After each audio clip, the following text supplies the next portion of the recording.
ಸಂಪಾದನೆ ಆರೋಪದ ಹಿನ್ನೆಲೆಯಲ್ಲಿ ಕೃಷ್ಣ ಭಾಗ್ಯ ಜಲ ನಿಗಮ ನಿಯಮಿತ ಕೆಬಿಜೆಎನ್ಎಲ್ ನೀರಾವರಿ ಇಲಾಖೆಯ ಎಕ್ಸಿಕ್ಯೂಟಿವ್ ಇಂಜಿನಿಯರ್ ಇಇ ಬಸನಗೌಡ ಚಿಕ್ಕಹೊನ್ನಕುಣಿ ಅವರಿಗೆ ಸಂಬಂಧಿಸಿದ ವಿವಿಧ ಸ್ಥಳಗಳ ಮೇಲೆ ಬುಧವಾರ ಮುಂಜಾನೆ ಲೋಕಾಯುಕ್ತ ಅಧಿಕಾರಿಗಳು ಏಕಕಾಲದಲ್ಲಿ ದಾಳಿ ನಡೆಸಿದರು.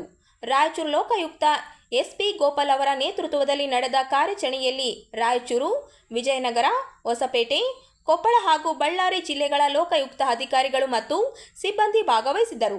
ಒಟ್ಟು 7 ತಂಡಗಳನ್ನು ರಚಿಸಿ ವಿವಿಧ ಸ್ಥಳಗಳಲ್ಲಿ ದಾಖಲೆಗಳು ಹಾಗೂ ಆಸ್ತಿಗಳ ಪರಿಶೀಲನೆ ನಡೆಸಲಾಯಿತು. ಲೋಕಾಯುಕ್ತ ಡಿವೈಎಸ್ಪಿ ಸೇರಿದಂತೆ ಅಧಿಕಾರಿಗಳ ತಂಡಗಳು ಮನೆ, ಕಚೇರಿ, ಫಾರ್ಮ್ ಹೌಸ್, ಗೆಸ್ಟ್ ಹೌಸ್ ಹಾಗೂ ಸಂಬಂಧಿಕರ ನಿವಾಸಿಗಳಲ್ಲಿ ದಾಖಲೆಗಳ ತಪಾಸಣೆ ನಡೆಸಿ ಆದಾಯಕ್ಕಿಂತ ಅಧಿಕ ಆಸ್ತಿ ಹೊಂದಿರುವ ಕುರಿತು ಬಂದಿರುವ ದೂರಿನ ಸಂಬಂಧ ಪರಿಶೀಲನೆ ಕೈಗೊಂಡಿವೆ.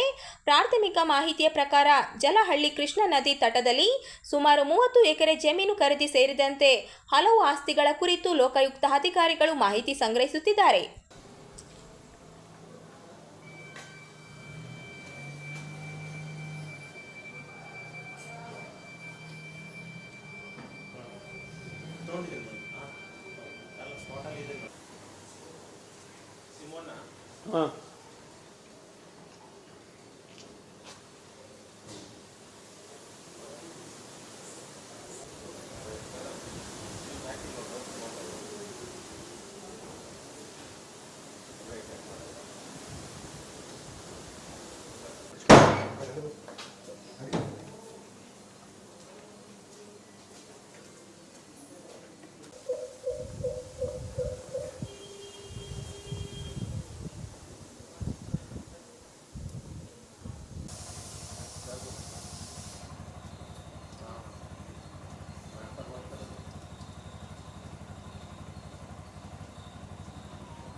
ತಾಲೂಕಿನ ರಾಜೋಳಿ ಬಂಡ ತಿರುವು ಯೋಜನೆ ಬಳಿ ಸಣ್ಣ ನೀರಾವರಿ ಇಲಾಖೆ ವತಿಯಿಂದ ಕೈಗೊಳ್ಳಲಾಗಿರುವ ಕುಡಿಯುವ ನೀರಿನ ಪೈಪ್ಲೈನ್ ಕಾಮಗಾರಿ ಅವೈಜ್ಞಾನಿಕವಾಗಿ ಹಾಗೂ ನಿಯಮಗಳನ್ನು ಉಲ್ಲಂಘಿಸಿ ನಡೆಯುತ್ತಿದೆ ಎಂದು ಆರೋಪಿಸಿ ತೆಲಂಗಾಣದ ಬಿಆರ್ಎಸ್ ಪಕ್ಷದ ಮುಖಂಡರು ಹಾಗೂ ರೈತರು ಆಗಮಿಸಿ ಕಾಮಗಾರಿಯನ್ನು ತಕ್ಷಣವೇ ಸ್ಥಗಿತಗೊಳಿಸಿ ರದ್ದುಪಡಿಸುವಂತೆ ಆಗ್ರಹಿಸಿ ಪ್ರತಿಭಟನೆ ನಡೆಸಿದರು. ಮಾಜಿ ಸಚಿವ ಶ್ರೀನಿವಾಸ್ ಗೌಡ ನೇತೃತ್ವದಲ್ಲಿ ಮಾಜಿ ಶಾಸಕರುಗಳಾದ ಲಕ್ಷ್ಮಣಗೌಡ, ಪ್ರವೀಣ್ ಕುಮಾರ್ ಸೇರಿದಂತೆ ಮಾಜಿ ಶಾಸಕರು, ಮಾಜಿ ಪರಿಷತ್ ಸದಸ್ಯರುಗಳು ಹಾಗೂ ನೂರಾರು ರೈತರು ಜಮಾಗೊಂಡು ಕುಡಿಯುವ ನೀರಿನ ಯೋಜನೆ ಸ್ಥಗಿತಗೊಳಿಸುವಂತೆ ಆಗ್ರಹಿಸಿದರು. ರೈತರ ಜಮೀನುಗಳಿಗೆ ಹಾನಿಯಾಗುವ ರೀತಿಯಲ್ಲಿ ಪೈಪ್ಲೈನ್ ಅಳವಡಿಸಲಾಗುತ್ತಿದೆ ಎಂದು ಆರೋಪಿಸಿದರು. ರೈತರ ಒಪ್ಪಿಗೆ ಹಾಗೂ ಸಮರ್ಪಕ ಮಾಹಿತಿ ನೀಡದೆ ಕಾಮಗಾರಿ ನಡೆಯುತ್ತಿರುವುದು ಖಂಡನೀಯ ಎಂದು ಆಕ್ರೋಶ ವ್ಯಕ್ತಪಡಿಸಿದರು. ಕಾಮಗಾರಿಯನ್ನು ತಕ್ಷಣ ಸ್ಥಗಿತಗೊಳಿಸಿ ಉನ್ನತ ಮಟ್ಟದ ತಾಂತ್ರಿಕ ಹಾಗೂ ಆಡಳಿತಾತ್ಮಕ ತನಿಖೆ ನಡೆಸಬೇಕು. ರೈತರಿಗೆ ಯಾವುದೇ ರೀತಿಯ ಅನ್ಯಾಯವಾಗದಂತೆ ಸರ್ಕಾರ ಹಾಗೂ ಸಂಬಂಧಿಸಿದ ಅಧಿಕಾರಿಗಳು ಕ್ರಮ ಕೈಗೊಳ್ಳಬೇಕು. ಇಲ್ಲವಾದರೆ ಹೋರಾಟವನ್ನು ಮತ್ತಷ್ಟು ತೀವ್ರಗೊಳಿಸಲಾಗುವುದು ಎಂದು ಎಚ್ಚರಿಕೆ ನೀಡಿದರು. ಕರ್ನಾಟಕ ರಾಜ್ಯ ಸರ್ಕಾರ ತೆಲಂಗಾಣ ಸರ್ಕಾರಕ್ಕೆ ಮಾಹಿತಿ ನೀಡದೆ ಕುಡಿಯುವ ನೀರಿನ ಕಾಮಗಾರಿ ಕೈಗೆತ್ತಿಕೊಂಡಿರುವುದು ತೆಲಂಗಾಣದ 40ಕ್ಕೂ ಹೆಚ್ಚು ಗ್ರಾಮಗಳಿಗೆ ಕುಡಿಯುವ ನೀರು, ಕೃಷಿಗೆ ಸಮಸ್ಯೆ ಆಗಲಿದೆ. ತೆಲಂಗಾಣದ ಕಾಂಗ್ರೆಸ್ ಸರ್ಕಾರ ಹಾಗೂ ಕರ್ನಾಟಕ ರಾಜ್ಯ ಸರ್ಕಾರ ಕಾಂಗ್ರೆಸ್ ಪಕ್ಷದ ಆಡಳಿತದಲ್ಲಿರುವುದರಿಂದ ಅಕ್ರಮ ನೀರಾವರಿ ಯೋಜನೆ ನಡೆದರೂ ತೆಲಂಗಾಣದ ಸಿಎಂ ರೇವಂತ್ ರೆಡ್ಡಿ ವಿರೋಧಿಸಿ ವ್ಯಕ್ತಪಡಿಸದೆ ರಾಜ್ಯಕ್ಕೆ ಅನ್ಯಾಯ ಮಾಡುತ್ತಿದ್ದಾರೆ ಎಂದು ಆರೋಪಿಸಿದರು.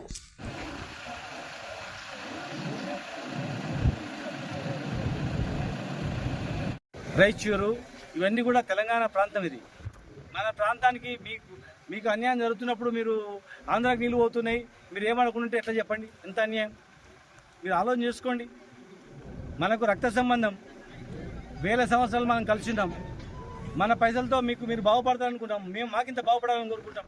మాకు నీళ్ళు లేకుండా ఆంధ్రాకి వదిలిపెడితే మేము ఏమైపోవాలి చెప్పండి? ప్రభుత్వం ఆలోచన చేయాలి. అది మంచి పద్ధతి కాదు. ఎట్టి పరిస్థితుల్లో ఇది శాస్త్రంగా మనం కలిసి వందల ఏళ్ళు కలిసి ఉన్న సంబంధాలు మనకు చరిత్ర, మనం కలిసిమెలిసిన చరిత్ర మనది.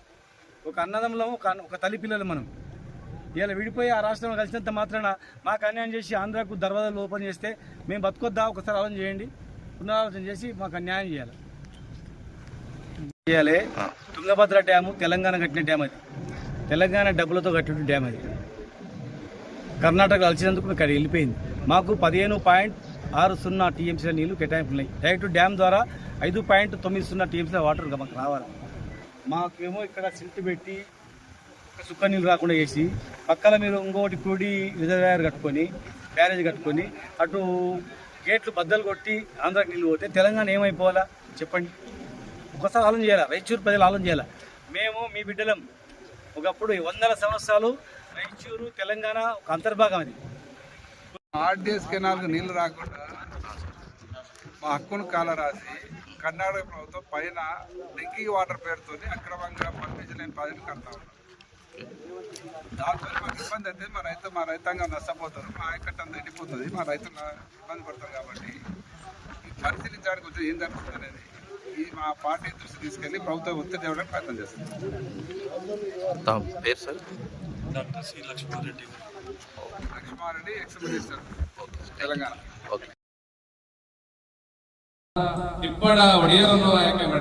ರಾಯಚೂರು ಜಿಲ್ಲೆಯಿಂದ 10,000ಕ್ಕೂ ಹೆಚ್ಚು ಬೋವಿ ಸಮಾಜದ ಸದಸ್ಯರು ಚಿತ್ರದುರ್ಗದಲ್ಲಿ ನಡೆಯಲಿರುವ ಬೋವಿ ಜನೋತ್ಸವದಲ್ಲಿ ಭಾಗವಹಿಸುವ ಗುರಿ ಹೊಂದಲಾಗಿದೆ. ಇದೇ ತಿಂಗಳ 18ರಂದು ನಡೆಯಲಿರುವ ಈ ಕಾರ್ಯಕ್ರಮ ಯಶಸ್ವಿಗೊಳಿಸುವಂತೆ ಸಮಾಜದ ಮುಖಂಡರು ಮನವಿ ಮಾಡಿದ್ದಾರೆ.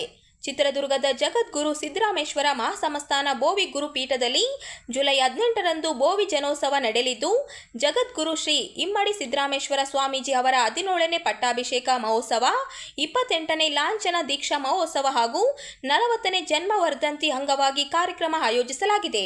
ರಾಯಚೂರಿನಲ್ಲಿ ಸುದ್ದಿಗೋಷ್ಠಿಯಲ್ಲಿ ಮಾತನಾಡಿದ ಕಲಬುರಗಿ ವಿಭಾಗದ ಮುಖ್ಯಸ್ಥ ಸಿದ್ದು ವೈ ಬಂಡಿ ಕಾರ್ಯಕ್ರಮಕ್ಕೆ ಉಪಮುಖ್ಯಮಂತ್ರಿ ಡಿಕೆ ಶಿವಕುಮಾರ್ ಹಾಗೂ ಜಿ ಪರಮೇಶ್ವರ್ ಸೇರಿದಂತೆ ಹಲವು ಗಣ್ಯರು ಭಾಗವಹಿಸಲಿದ್ದಾರೆ ಎಂದು ತಿಳಿಸಿದರು. ಬೋವಿ ಸಮಾಜದ ವಿವಿಧ ಬೇಡಿಕೆಗಳನ್ನು ಸರ್ಕಾರದ ಗಮನಕ್ಕೆ ತರುವ ಉದ್ದೇಶದಿಂದ ಈ ಜನೋತ್ಸವ ಆಯೋಜಿಸಲಾಗಿದ್ದು, ಲಕ್ಷಾಂತರ ಜನರು ಸೇರುವ ನಿರೀಕ್ಷೆ ಇದೆ ಎಂದರು.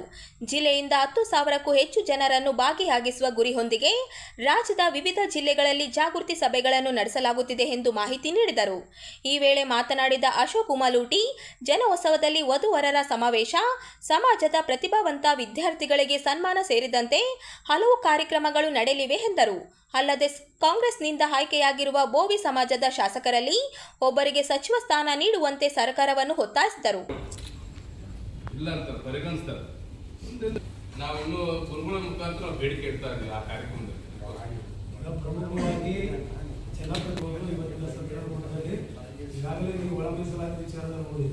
ಅವರೆಲ್ಲ ಸ್ಟ್ರಗಲ್ ಮಾಡಿ ಒಳಗಡೆ ಮತ್ತು ಹೌಸ್ ಒಳಗಡೆ ನಮ್ಮವರು ಮಾತಾಡಿಸ್ತಾರೆ.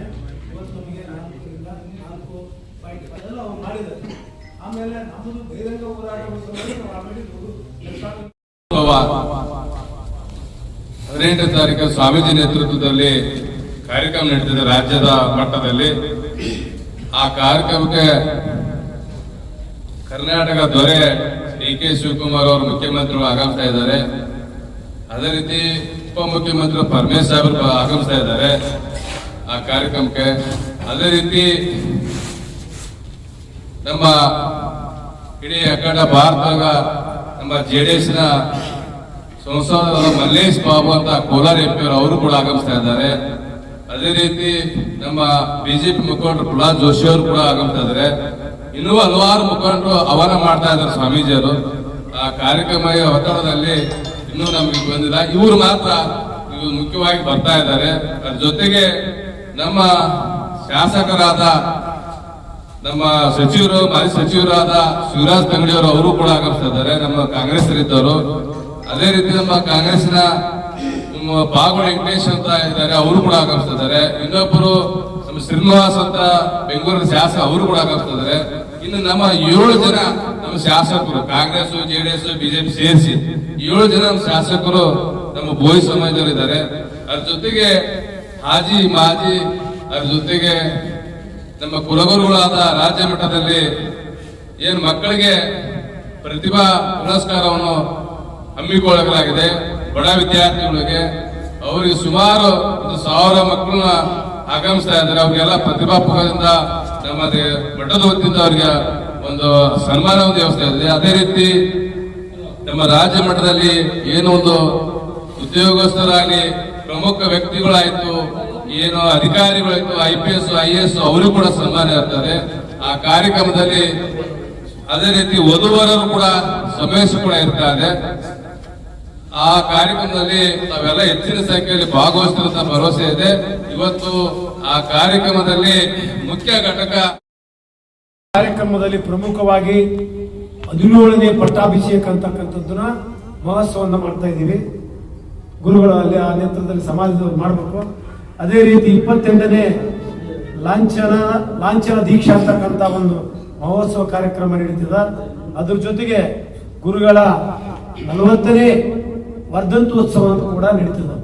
ಇದ್ರ ಜೊತೆಗೆ ಬಹಳ ಪ್ರಮುಖವಾಗಿ ಹಲವಾರು ಸಮಾಜದ ಬಂಧುಗಳಿಗೆ ಏನು ವಿಶೇಷವಾಗಿ SSLC, PUC ಮತ್ತು NE ಡಿಗ್ರಿ ಎಲ್ಲಾ ವಿದ್ಯಾರ್ಥಿಗಳಿಗೆ 95% ಮೇಲ್ಪಟ್ಟು 95%ಕ್ಕಿಂತ ಹೆಚ್ಚಿನ ಅಂಕ ಪಡೆದಿರತಕ್ಕಂಥ ಎಲ್ಲಾ ವಿದ್ಯಾರ್ಥಿಗಳಿಗೆ ಅಲ್ಲಿ ಅವರ ಪ್ರತಿಭೆಯನ್ನು ಗುರುತಿಸಿ ಪ್ರತಿಭಾ ಪುರಸ್ಕಾರ ನೀಡ್ತದೆ.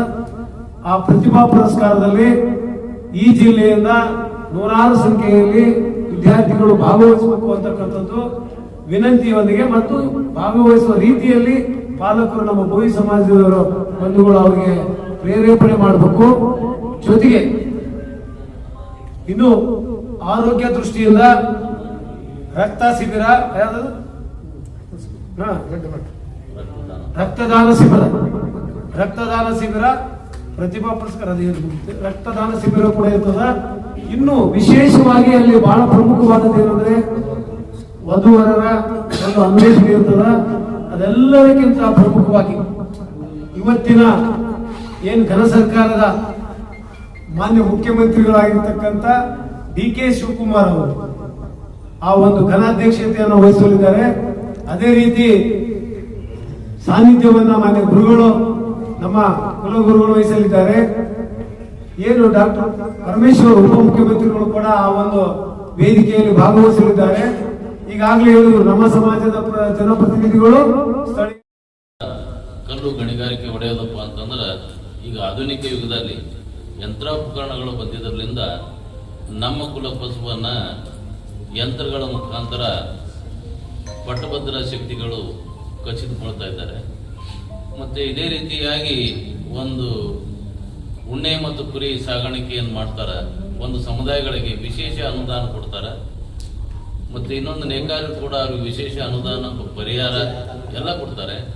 ಈ ಮತ್ತು ಸಾವಿರಾರು ಇತಿಹಾಸ ಈ ಭೂಮಿ ಮೇಲೆ ಏನಾದರೂ ಒಂದು ಕಣ್ಣಿಗೆ ಕಾಣ್ತಕ್ಕಂಥದ್ದು ಆರ್ಥಿಕ ಮತ್ತು ಭೌತಿಕ ಮತ್ತು ಭೌಗೋಳಿಕ ಏನಾದರೂ ಸೃಷ್ಟಿ ನಿರ್ಮಾಣ ಆಗಿದೆಯಪ್ಪ ಅಂತಂದ್ರೆ ನೀವು ಯಾವ ಅಂತಸ್ತಲ್ಲಿ ಕೂತಿದ್ದೀವಿ, ಇಂಥ ಒಂದು ಐತಿಹಾಸಿಕ ಕಣ್ಣಿಗೆ ಕಾಣ್ತಕ್ಕಂಥದ್ದು ಒಂದು ಆಸ್ತಿ ಯಾರಿಂದ ನಿರ್ಮಾಣ ಆಗಿದೆಯಪ್ಪ ಅಂತಂದ್ರೆ ಈ ಭೋವಿ ಜನಾಂಗದಿಂದ.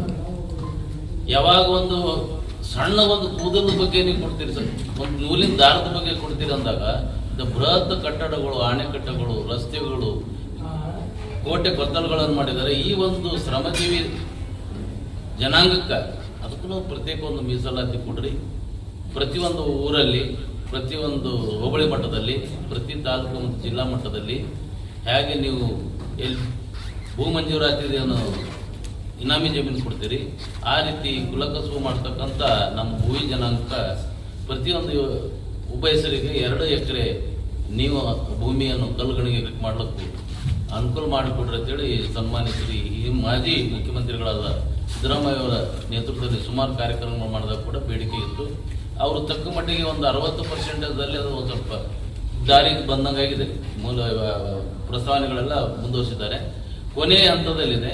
ಈಗ ಈ ನಮ್ಮ ನಾಡಿನ ದೊರೆಗಳಾದ ಹೊಸದಾಗಿ ಬಂದಂಥ ಸನ್ಮಾನ್ಯ ಶ್ರೀ DK ಶಿವಕುಮಾರ್ ಸಾಹೇಬರು ನಾವಿಷ್ಟೆಲ್ಲ ದೊಡ್ಡ ಕಾರ್ಯಕ್ರಮ ಮಾಡ್ಕೊಂಡು ಹೋಗ್ತೀವಪ್ಪ ಅಂತಂದ್ರೆ ಅವರಿಗೆ ನಮ್ಮ ಕಷ್ಟಗಳನ್ನು ಗೊತ್ತು ಮಾಡಿ ನಮ್ಮ ಬೇಡಿಕೆಗಳನ್ನು ಮುಂದಿಡಬೇಕು.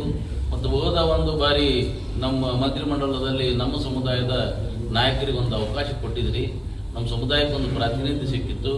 ಆದರೆ ಈಗ ಮೊದಲನೇ ಹಂತದಲ್ಲಿ ತಾವೇನು ಮಂತ್ರಿಮಂಡಲ ಮಾಡಿದಿರಿ, ಆ ವಿಸ್ತರಣೆಯಲ್ಲಿ ನಮಗೇನು ಅವಕಾಶಗಳು ಸಿಕ್ಕಿಲ್ಲ. ಆದರೂ ಕೂಡ ನಮ್ಮ ಜನಕ್ಕೆ ಪರಿಗಣಿಸ್ರಿ.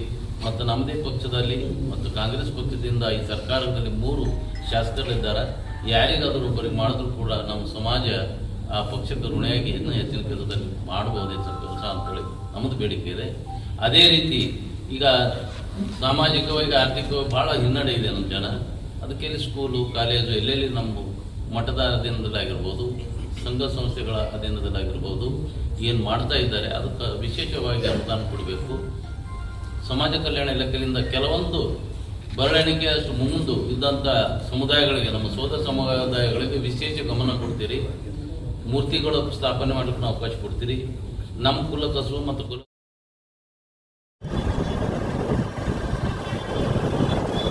ಲಿಂಗಸ್ಗೂರು ರಾಯಚೂರು ಮುಖ್ಯ ಹೆದ್ದಾರಿಯಲ್ಲಿ ಸಿರುವಾರ ಪಟ್ಟಣ ಪಂಚಾಯಿತಿಯ ಅನಾಧಿಕೃತವಾಗಿ ಕಸ ವಿಲೇವಾರಿ ಮಾಡುತ್ತಿದ್ದು ವಾಹನ ಸವಾರರಿಗೆ ಬಹಳ ತೊಂದರೆ ಅನುಭವಿಸುತ್ತಿದ್ದಾರೆ. ಸ್ಥಳದಲ್ಲಿ ದೊಡ್ಡ ಪ್ರಮಾಣದ ಬೆಂಕಿ ಹತ್ತಿ ಹೊಗೆ ಹರಡಿದ್ದು ಮುಖ್ಯ ರಸ್ತೆಯಲ್ಲಿ ತಿರುಗಾಡುವ ಜನರಿಗೆ ಮತ್ತು ಶಾಲೆ ಮಕ್ಕಳಿಗೆ ಬಹಳಷ್ಟು ತೊಂದರೆಯಾಗುತ್ತಿದ್ದು ಕೂಡಲೇ ಸಂಬಂಧಪಟ್ಟ ಅಧಿಕಾರಿ ಪಟ್ಟಣ ಪಂಚಾಯಿತಿಯ ಗಮನ ಹರಿಸಬೇಕು. ಬೆಂಕಿ ನಂದಿಸಿ ಆದಷ್ಟು ಬೇಗ ಕಸ ವಿಲೇವಾರಿಯನ್ನು ಬೇರೆ ಕಡೆ ಸ್ಥಳಾಂತರಿಸಬೇಕೆಂದು ಕರ್ನಾಟಕ ರಕ್ಷಣಾ ವೇದಿಕೆ ಪ್ರವೀಣ್ ಶೆಟ್ಟಿ ಬಣ ಹೊತ್ತಾಸಿದ್ದಾರೆ. ಸಂಬಂಧಪಟ್ಟ ತಾಲೂಕು ದಂಡಾಧಿಕಾರಿಗಳು ಹಾಗೂ ಪಟ್ಟಣ ಪಂಚಾಯಿತಿಯ ಮುಖ್ಯ ಅಧಿಕಾರಿಗಳು ಹಾಗೂ ಅಧ್ಯಕ್ಷರುಗಳಿಗೆ ಒತ್ತಾಯ ಆದಷ್ಟು ಬೇಗ ಗಮನ ಹರಿಸಿ ಸ್ಥಳಾಂತರಿಸಬೇಕೆಂದು ಎಚ್ಚರಿಸಿದರು.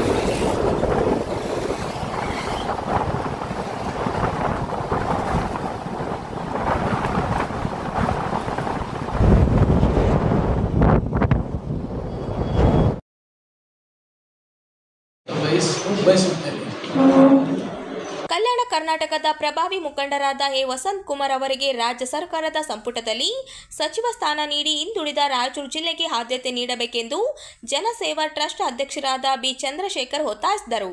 ನಗರದ ಪತ್ರಿಕಾ ಭವನದಲ್ಲಿ ಸುದ್ದಿಗೋಷ್ಠಿಯಲ್ಲಿ ಮಾತನಾಡಿ, ಜಿಲ್ಲೆಯಲ್ಲಿ ಕಾಂಗ್ರೆಸ್ ಪಕ್ಷ ಕಟ್ಟಿ ಬೆಳೆಸುವಲ್ಲಿ ಎ ವಸಂತ್ ಕುಮಾರ್ ಅವರ ಕುಟುಂಬ ಕೊಡುಗೆ ಅಪಾರವಾಗಿದೆ.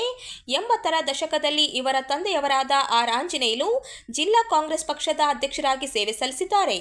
ನಂತರ ಅವರ ಸುಪುತ್ರ ಎ ವಸಂತ್ ಕುಮಾರ್ ಸಾಮಾನ್ಯ ಕಾರ್ಯಕರ್ತನಾಗಿ ಬೆಳೆದು ಜಿಲ್ಲಾ ಯುವ ಕಾಂಗ್ರೆಸ್ ಅಧ್ಯಕ್ಷರಾಗಿ ಮತ್ತು ಜಿಲ್ಲಾ ಕಾಂಗ್ರೆಸ್ ಅಧ್ಯಕ್ಷರಾಗಿ 1 ದಶಕಗಳ ಕಾಲ ರಾಯಚೂರು ಜಿಲ್ಲೆಯಲ್ಲಿ ಪಕ್ಷ ಸಂಘಟನೆ ಮಾಡುವ ಮೂಲಕ ಕಾಂಗ್ರೆಸ್ ಪಕ್ಷಕ್ಕೆ ಭದ್ರ ಬುನಾದಿ ಹಾಕಿದ ಕೀರ್ತಿ ಇವರಿಗೆ ಸಲ್ಲಿಸುತ್ತದೆ. ನಗರ ಅಭಿವೃದ್ಧಿ ಅಧ್ಯಕ್ಷರಾಗಿ, ಕಾಡಾ ಅಧ್ಯಕ್ಷರಾಗಿ ಮತ್ತು ವಿಧಾನ ಪರಿಷತ್ ಸದಸ್ಯರಾಗಿ ಜನೋಪಯೋಗಿ ಹಾಗೂ ಜನಪರ ದಕ್ಷ ಆಡಳಿತವನ್ನು ನೀಡಿರುತ್ತಾರೆ.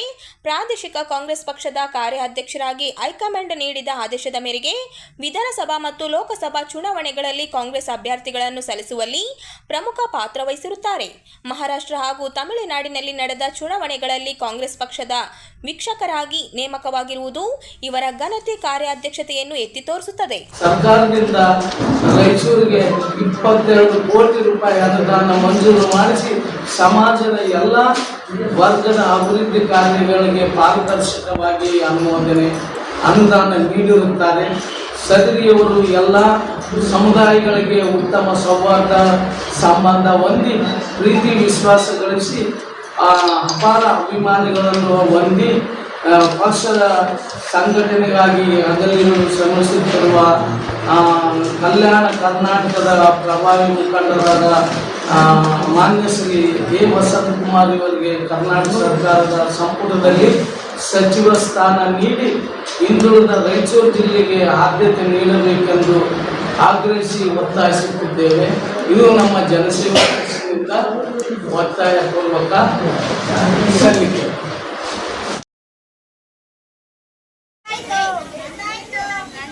ಜಾಗೃತ ಮಹಿಳಾ ಸಂಘಟನೆ ಪೋತ್ನಾಳ್ ವತಿಯಿಂದ ನಮ್ಮ ನಡೆ ಸಂವಿಧಾನ ಕಡೆ ಎಂಬ ಘೋಷವಾಕ್ಯದಡಿ ಸಂವಿಧಾನ ಅರಿವು ಅಭಿಯಾನ ಹಮ್ಮಿಕೊಳ್ಳಲಾಗಿದೆ. ಅಭಿಯಾನದ ಅಂಗವಾಗಿ ಕಿರು ನಾಟಕಗಳ ಮೂಲಕ ವಿದ್ಯಾರ್ಥಿಗಳಿಗೆ ಸಂವಿಧಾನದ ಮಹತ್ವ ಹಾಗೂ ಮಕ್ಕಳ ಹಕ್ಕುಗಳ ಕುರಿತು ಅರಿವು ಮೂಡಿಸಲಾಗುತ್ತಿದೆ. ಒಟ್ಟು 20 ಸರ್ಕಾರಿ ಶಾಲೆಗಳಲ್ಲಿ ಈ ಕಾರ್ಯಕ್ರಮವನ್ನು ಆಯೋಜಿಸಲಾಗಿದ್ದು ಬುಧವಾರದವರೆಗೆ 5 ಶಾಲೆಗಳಲ್ಲಿ ಕಾರ್ಯಕ್ರಮ ಯಶಸ್ವಿಯಾಗಿ ನಡೆಯಿತು. ಕಿರು ನಾಟಕಗಳ ಮೂಲಕ ಶಿಕ್ಷಣದ ಹಕ್ಕು, ಮಕ್ಕಳ ರಕ್ಷಣೆ, ಸಮಾನತೆ, ಸ್ವಾತಂತ್ರ್ಯ ಹಾಗೂ ಸಂವಿಧಾನ ನೀಡಿರುವ ಮೂಲಭೂತ ಹಕ್ಕುಗಳ ಬಗ್ಗೆ ವಿದ್ಯಾರ್ಥಿಗಳಿಗೆ ಸರಳವಾಗಿ ತಿಳಿಸಿಕೊಡಲಾಯಿತು. ವಿದ್ಯಾರ್ಥಿಗಳು ಹಾಗೂ ಶಿಕ್ಷಕರು ಕಾರ್ಯಕ್ರಮಕ್ಕೆ ಉತ್ತಮ ಸ್ಪಂದನೆ ವ್ಯಕ್ತಪಡಿಸಿದರು.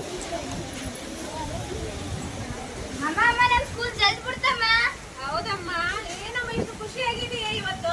ಅಮ್ಮ, ನಾ ಇಡೀ ಸ್ಕೂಲಿಗೆ ಪ್ರಥಮ ಸ್ಥಾನ ಬಂದಿನ, ಅದಕ್ಕೆ ನನಗೆ ಖುಷಿ ಆಗ್ತಿದೆ ಅಮ್ಮ. ಈ ವಿಷಯ ಕೇಳಿ ತುಂಬಾ ಖುಷಿ ಆಯ್ತಮ್ಮ. ಹೋಗಿ ಕೈಕಾಲು ಮುಟ್ಕೊಂಡು ಬಾ, ಹೀಗೆ ಓದಾಯ್ತಮ್ಮ ಮುಂದೆ. ಆಯ್ತಮ್ಮ.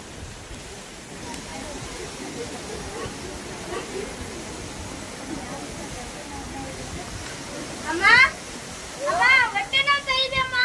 ಯಾಕಮ್ಮ ಹೊಟ್ಟೆ ನೋವ್ತಾ ಇದೆಯಮ್ಮ? ಯಾಕಮ್ಮ ಏನಾಯ್ತು? ಅಮ್ಮ ಹೊಟ್ಟೆ ನೋವ್ತಾ ಇದೆಯಮ್ಮ. ಏನಾಯ್ತಮ್ಮ?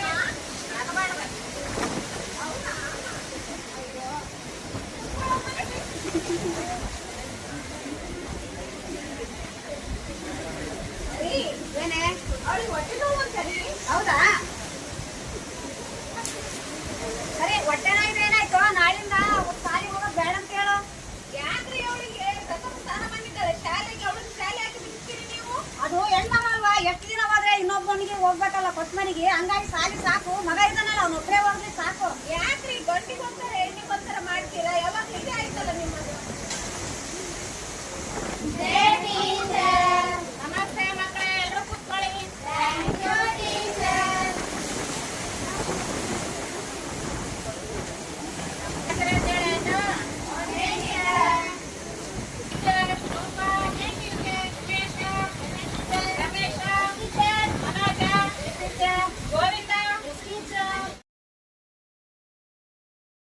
ಅಲ್ಪಸಂಖ್ಯಾತ ಸಮುದಾಯಕ್ಕಾಗಿ ಕೆಲಸ ಮಾಡುತ್ತಿರುವ ಲಿಂಗತ್ವ ಅಲ್ಪಸಂಖ್ಯಾತರ ಶಿಕ್ಷಣ, ಉದ್ಯೋಗ, ರಾಜಕೀಯ ಹಾಗೂ ಸಾಮಾಜಿಕ ಸಮಾನತೆ ಖಾತ್ರಿಪಡಿಸಲು ಸರ್ಕಾರ ಪರಿಣಾಮಕಾರಿ ಕ್ರಮಗಳನ್ನು ಕೈಗೊಂಡು ಅವರ ಹಕ್ಕುಗಳ ರಕ್ಷಣೆಗೆ ಹೆಚ್ಚಿನ ಆದ್ಯತೆ ನೀಡಬೇಕು ಎಂದು ಲೈಂಗಿಕ ಅಲ್ಪಸಂಖ್ಯಾತ ಹಾಗೂ ಮಾನವ ಹಕ್ಕುಗಳ ಹೋರಾಟಗಾರ್ತಿ ಐಕೆ ಪದ್ಮಶಾಲಿ ಒತ್ತಾಯಿಸಿದರು. ಅವರಿಂದು ನಗರದ ಸುದ್ದಿಗಾರರೊಂದಿಗೆ ಮಾತನಾಡಿ, ಕಳೆದ 25-30 ವರ್ಷಗಳಿಂದ ಲಿಂಗತ್ವ ಅಲ್ಪಸಂಖ್ಯಾತರ ಹಕ್ಕುಗಳಿಗಾಗಿ ಹೋರಾಟ ನಡೆಯುತ್ತಿದ್ದರೂ ಸಮುದಾಯವು ಇಂದಿಗೂ ಹಲವು ಮೂಲಭೂತ ಸೌಲಭ್ಯಗಳಿಂದ ವಂಚಿತವಾಗಿದೆ ಎಂದು ಬೇಸರ ವ್ಯಕ್ತಪಡಿಸಿದರು.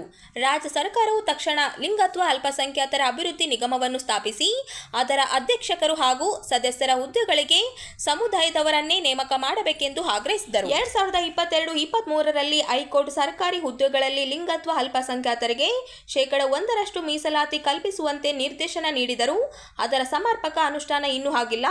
ಈ ಕುರಿತು ವಿಶೇಷ ಸಮಿತಿ ರಚಿಸಿ ನ್ಯಾಯಾಲಯದ ಆದೇಶವನ್ನು ಜಾರಿಗೊಳಿಸಬೇಕೆಂದು ಒತ್ತಾಯಿಸಿದರು. ನನ್ನನ್ನು ನಾನು ಇನ್ನೂ ಅಂತ ಗುರುತಿಸಿಕೊಳ್ಳುವವನು. ಮೊದಲನೇದಾಗಿ ನಮ್ಮ ರಾಯಚೂರು ಜಿಲ್ಲೆಯ ಹೆಮ್ಮೆ ಮತ್ತು ಹಿರಿಮೆ ಮತ್ತು ಗರಿಮೆಗೆ ಇವತ್ತು ಅವನು ನಿನ್ನೆ ಸಾಕ್ಷಿಯಾಗಿದ್ದೆವು.